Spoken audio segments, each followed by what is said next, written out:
13h, 14h, Europe 1 Info. Avec Rudy Saada sur Europe 1 et à 13h22 Rudy, c'est l'heure d'accueillir vos deux chroniqueurs du jour pour décrypter l'actualité de ce lundi 2 mars. Avec vous, le journaliste Yvan Rioufol et l'analyste géopolitique Michel Fayad.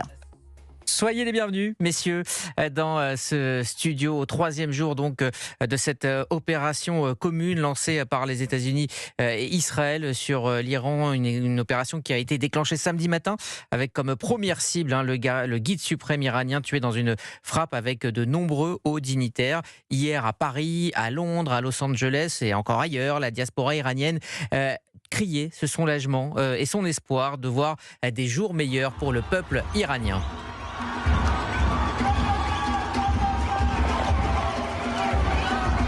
Et les mêmes scènes de liesse dès samedi en Iran où de nombreux manifestants sont sortis crier leur refus de ce régime. Et pendant ce temps-là, à Perpignan, Jean-Luc Mélenchon, lui, tenait meeting. On ne peut pas être d'accord pour que l'Empire décide qu'ici, là, il enlève un dirigeant, là-bas, il le tue, et ainsi de suite. Nous voulons le cessez-le-feu immédiat. Maintenant que vous avez tué les principaux dirigeants de la révolution de ce pays iranien, nous voulons le cessez-le-feu. Car voyez-vous, les guerres préventives, ça n'existe pas, vous le savez. Mais les guerres propres non plus. Et quand aux premières bombes, il y a déjà 100 morts de tués dans une école, alors on dit assez, stop, arrêtez, stop. Voilà, Jean-Luc Mélenchon, Yvan Rioufol, Jean-Luc Mélenchon, fin tacticien politique. Est-ce qu'il n'est pas là en train de faire une erreur stratégique en évoquant une négation de tout droit international après la mort de Khamenei ? C'est-à-dire qu'il cumule les erreurs stratégiques. Il se disait le représentant du camp du bien, du camp des humanistes. Il devient le camp de la honte, pas simplement. Alors, il faut préciser qu'un peu plus tôt dans le discours, il condamne tout de même le régime iranien.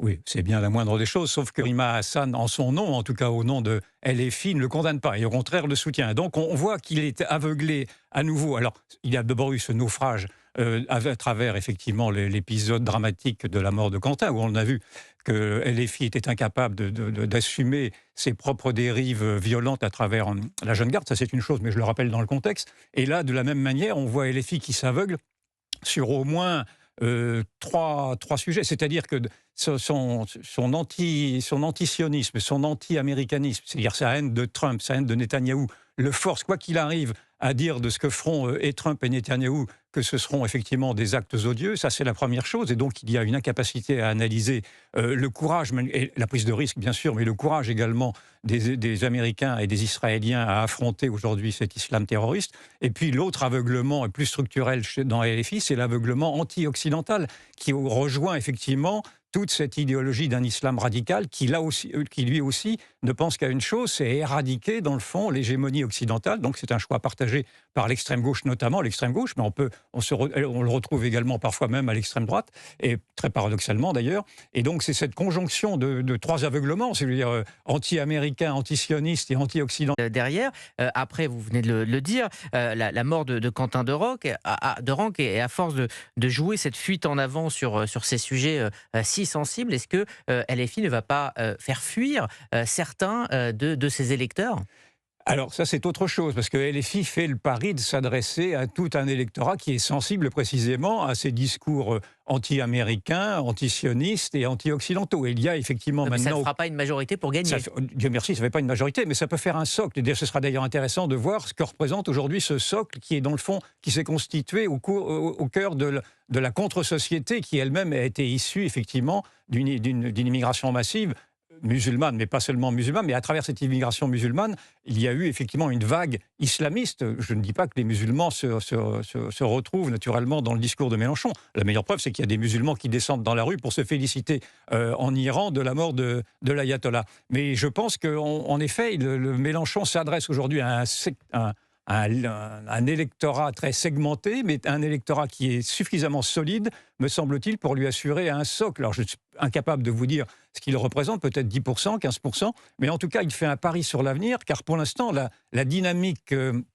la dynamique démographique, la dynamique politique, et puis l'affaiblissement de toutes les défenses immunitaires de la France officielle, à travers ce soft power qui a été développé depuis maintenant 40 ans, 50 ans, à travers ce refus de voir quelles étaient les sources des conflits de civilisation, quelle était surtout la vraie nature de cet islam terroriste, de cet islam colonisateur. Je pense qu'aujourd'hui, Mélenchon est en train de se fourvoyer et nous aide à ouvrir les yeux, en tout cas, sur ces dérives. Alors, la France officielle, on va y revenir dans quelques secondes. On parlera de ces déclarations de Jean-Noël Barrot. C'était en début de matinée, le ministre des Affaires étrangères qui n'exclut pas de venir en aide à des pays alliés dans la région. Vous restez bien avec nous, la suite d'Europe 1 Info, c'est dans un instant avec Rudy Saada. Il est 13h28 sur Europe 1.